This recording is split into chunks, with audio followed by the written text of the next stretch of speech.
Kaka-agree, pitas ulit tayo ng kalamansi ngayon. Medyo bumaba ang kalamansi ngayon. 150 na lang ang kuhanan sa puno. Di katulad nung bago mag-eleksyon, 1.4, 1.5 pa kuhanan. Pero ngayon, baba na. Dami na ulit nagpapapitas. Abot pa 1.6. Oh. Nung bago mag-eleksyon, ano? Nung bago mag-eleksyon, may kumuha ka dito.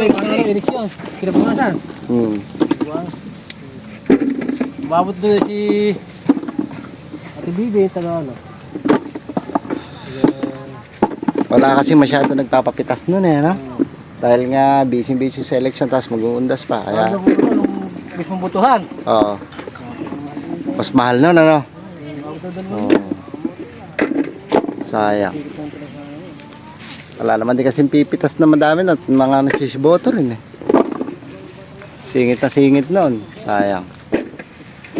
Hindi, mga ka-agree, oh, nag 1.6 pa pala no, nung bago mag-botohan na yan, nung mismong botohan, mas mataas pa. Wala, ganun talaga. Medyo, noon kasi hindi naman din tayo pwede magpapitas at nagtitigang pa tayo ng lupa noon. Medyo hilaw pa. Kaya talagang in-adjust pa natin yung pagtitigang natin. Pero inaasahan ko talaga medyo bababa, pero ang laki na yung binaba. 150 na lang mga ka-agree. Pero kahapon, balita ko 1.2 pa.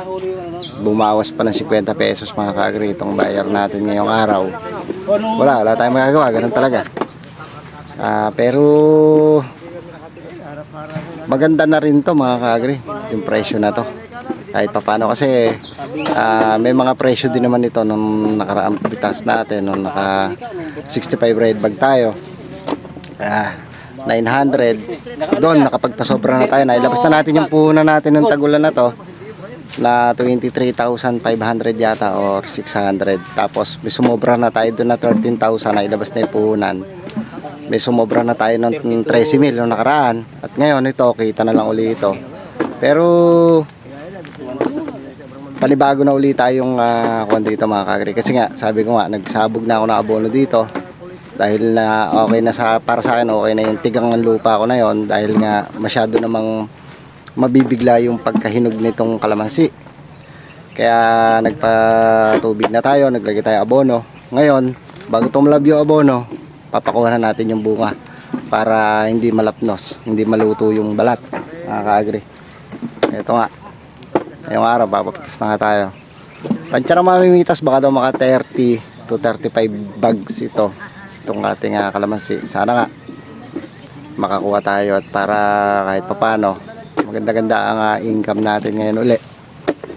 Maaga mga ka-agree itong ating naging pabunga. Palagay ko sa December ito halos nag-uubos na lang ako. Baka hindi na ito umabot ng Pasko, wala nang bunga ito mga ka-agree. Yun. Pero maaga naman tayo nagpabulaklak ngayon kasi buwan ngayon eh. November pa lang nakakasa na tayo. Siguro mga hanggang 1 linggo na lang ito mag-uumpisa na lumusot ang bulaklak na ito mga ka-agree. Dahil tatalab na yung patawa na ito, mga ilang araw na lang yung abono. Wala na nga halos, di nakita doon sa lupa mga ka-agree, oh. Wala na, hindi na siya kita kasi kagabi umambun pa dito, kaya kumbaga nadilig pa to, naluso pa yung mga natitirang mga buo-buo pa nung nakaraan pa tubig natin mga ka-agree. Mga ka-agree, may mga white fly. Ayan, oh. Ito, sprayin pa natin to kasi may mga, ayan, oh, may mga itim-itim pa ng white fly to. Gawa ng white fly to. Oh. Para kuminis pa yung dahon, sprayin pa natin to ng mga super carta or kaya top 1. Pang puksa sa white fly yan, sa mga dapurak o yung kulapol na tinatawag. Siguro mga 2 beses para talagang bago lumabas ang bulaklak makinis yung dahon para maganda labas. Nakaka-agree. Ito palagay ko 2 pitas na lang ito. Itong pitas na to at saka yung susunod na pitas siguro halos ubos na yon. Nakaka-agree. Sabi ko nga sa inyo nakaraan mga 3 pitas lang ito kasi hindi naman din ganun kadami yung binunga na to nitong tagulan.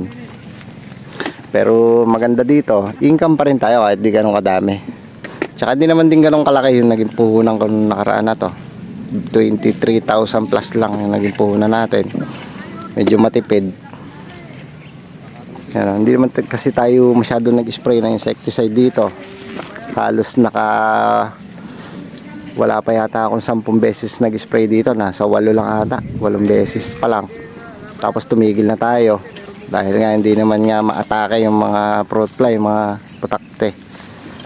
Pero ngayon susunod na ano na to mga kaagri, susunod na cycle natin dito medyo magastos na, patagaraw na kasi maatake na yung mga mapaminsalang mga fruit fly, putakte, parparo, yan.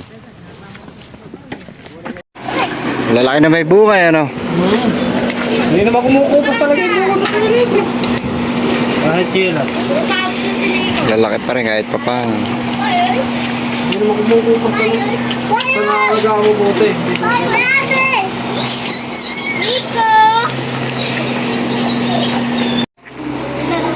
Pero mga kaagri, 13 red bag na yung naire-red bag. Tsaka 2 reject yun. Bali pati ito, mga 14 yan. Pati itong nandito.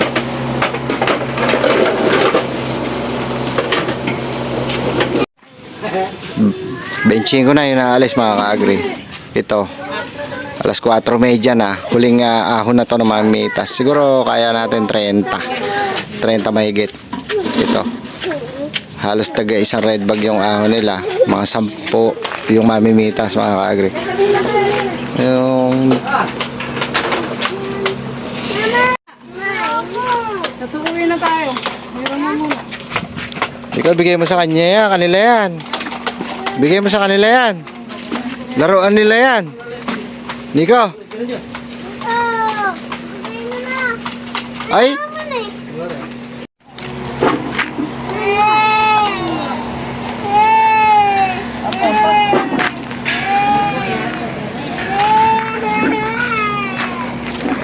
Di mayari.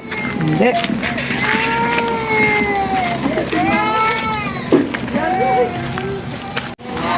Gabing-gabi yung magbabasa. Pang 31 na yan.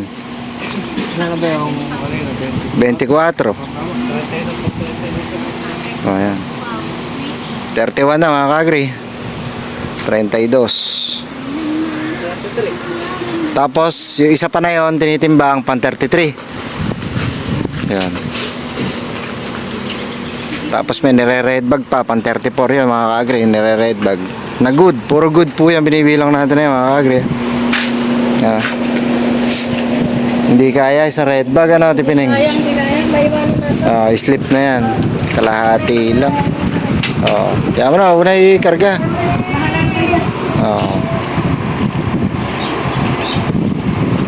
Matakot eh. Matakot.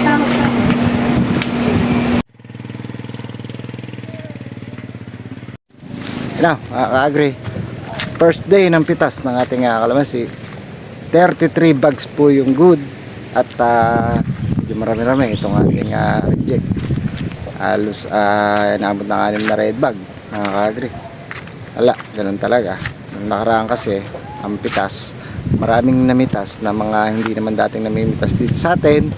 Medyo nag-bara-bara, nagmadali, maraming iniwan. Ganun talaga, wala tayong magagawa. Yun, daming nahinog. Pero ngayon, maganda pitas ngayon. At dati ko lang din yung mamimitas. Yun nga lang, medyo konti. Pero pulido naman yung naging pitas nila mga ka-agree.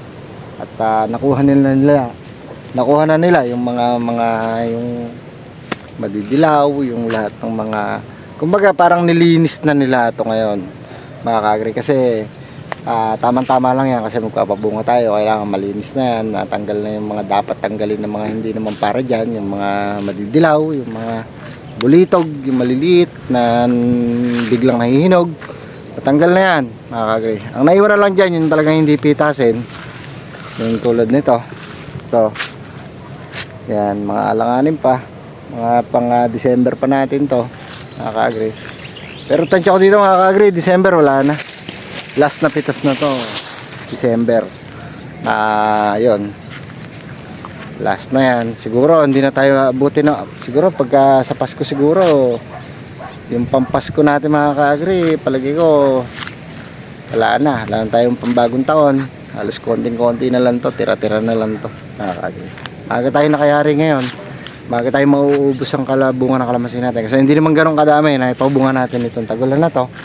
Kasi nga siguro dahil sa dami na rin kasi nating naipabunga ng nakaraang summer, at talaga namang maganda rin yun, talagang naging harvest natin ng nakaraan talaga doon sa ipinabunga natin ng summer. At siguro ganun talaga minsan, hindi palaging sobrang dami ng bunga ng kalamansi natin. At minsan talagang marami, minsan medyo konti lang. Sa malaga hindi tayo nawawalan at kumikita, yan ang importante mga ka-agri. Ganun talaga. Pasalamat na nga lang tayo kahit pa paano tumatapat tayo sa magagandang presyo. At yan, itinatapat naman din talaga natin yan mga ka-agri. Hindi yung basta na lang tayo nagpabunga at kung saan na lang matapat. Itinatapat din natin yan mga ka-agri. Pero syempre, sugal pa rin naman yun. Hindi pa naman sure yun. Kumbaga, hindi pa 100% na sure na matatapat. Pero syempre, mainam na yung alam mo yung mga panahon ng pagpapabunga na pag ikaw ay pipitas na, kahit pa paano, mahal yung presyo ng kalamansi. Tapos sa mga ibang vlog ko, tuturo ko yan kung ano yung mga buwan na talaga magaganda na pabunga ng kalamansi. Pero kung masusundan nyo lang yung mga vlog ko, malalaman nyo na kung anong mga buwan ako nagpapabulaklak ng kalamansi. Kung ano yung cycle ko, yung tapos ng cycle ko at yung umpisa uli ng susunod na cycle ko. Kung kung matagal ka na nanonood sa akin, yun, malalaman mo na yun kasi siyempre may mga date naman yan kung kailan tayo nag-upload ng tayo ay nagpapabulaklak, kung tayo, tsaka yung mga panahon ng marami tayong pinipitas na medyo mahal, yun. Pero syempre, mga baguhan lang, hindi pa nila alam yan. At ituturo natin yan sa mga susunod na mga vlogs natin, yung mga buwan na magagandang magpabulaklak ng kalamansi mga ka-agri. Yun.